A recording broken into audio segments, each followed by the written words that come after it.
बिहार में विकासशील इंसान पार्टी के मुखिया मुकेश सहनी के पिता जीतन सहनी की हत्या से सनसनी फैल गई है। ये घटना दरभंगा के सुपौल बाजार की है। मुकेश के पिता की धारदार हथियार से हत्या कर दी गई। मंगलवार सुबह जीतन सहनी का शव घर में काफी खराब हालत में मिला। दरभंगा के एसएसपी जगुनाथ रेड्डी ने भी घटना की पुष्टि की है। हालांकि घटना का कारण अभी तक साफ नहीं हो सका है। पुलिस का कहना है कि जल्द ही स्थिति साफ हो जाएगी।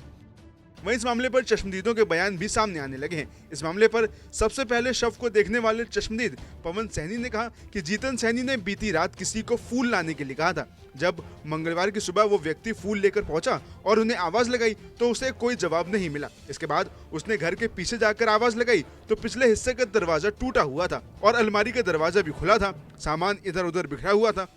इसी के साथ पवन सहनी ने आगे कहा कि ये सूचना मिलने के बाद जब उन्होंने अंदर जाकर देखा तो जीतन सहनी का शव बिस्तर पर पड़ा हुआ था और उनके पेट पर जख्म के गहरे निशान थे, जिसके बाद पुलिस को हत्या की सूचना दी गई।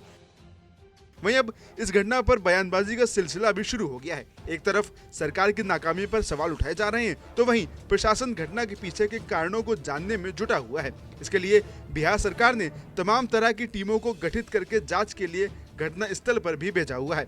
वहीं इस मामले पर पप्पू यादव ने कहा कि बिहार के हालात अब अच्छे नहीं हैं। सीएम साहब तक कोई बात पहुंचती ही नहीं है। बिहार की कानून व्यवस्था अब भगवान भरोसे है। हम अभी एडीजे गंगवार साहब से मिले, चीफ सेक्रेटरी से भी मिलेंगे और सीएम से भी समय मांगे। सुबह हम मुकेश जी से भी बातचीत किए। बिहार के हालात अच्छे नहीं हैं। सीएम साहब तक कोई बात अब नहीं जा पा रही है।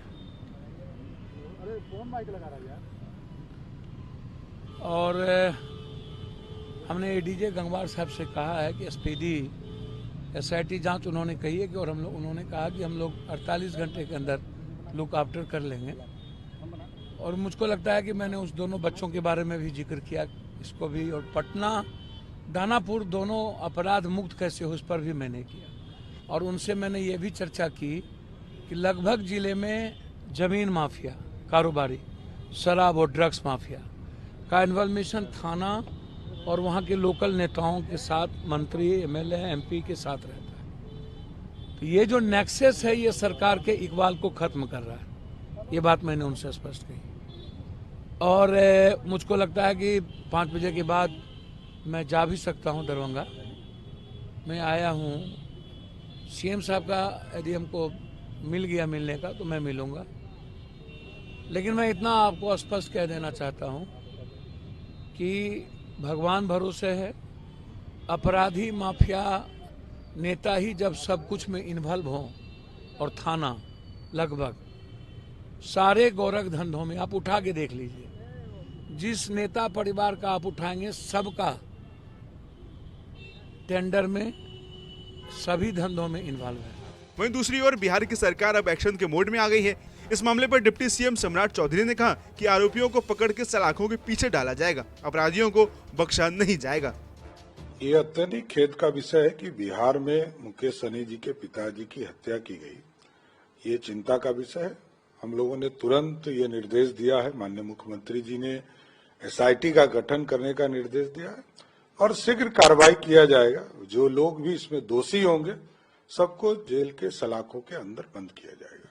तमाम जो एकदम तुरंत कार्रवाई ही करने का काम किया जा रहा है। एसआईटी का गठन करना, चीजों को अध्ययन करना, पुलिस अपना काम करेगी और पुलिस इसके माध्यम से शीघ्र कार्रवाई करके सबको सलाखों के अंदर बंद करेगी। लेकिन एक सवाल उठता है, सवाल कहीं ना कहीं उठ रहे हैं, क्योंकि जब एक लीडर के पिता की ऐसी हत्या हो सकती है तो आम आदमी कहाँ तक सुरक्षित है, इस पर क्या? देखिए, बिहार जैसे डेंसेस्ट पॉपुलेशन वाले स्टेट में हम 20 मिनट के अंदर, मेरा 112 का जो प्रावधान हम लोगों ने किया, तुरंत कार्रवाई के लिए पुलिस पहुंचती है। हम देश में सबसे तेज गति से काम करने वाली पुलिस हमारी है। लगातार हम लोग काम कर रहे हैं और कार्रवाई होगी, इसमें कहीं दो मत नहीं। कोई जो भी अपराधी हैं उसको बख्शे नहीं जा सकते। नमस्कार, मैं हूं मानक गुप्ता। अगर आपको हमारा ये वीडियो पसंद आया हो तो इसे लाइक और शेयर जरूर करें और हां, हमें सब्सक्राइब और फॉलो करना ना भूलें ताकि आप देश और दुनिया की कोई खबर मिस ना करें। तो जुड़े रहिए हमारे साथ और देखते रहिए न्यूज़ 24।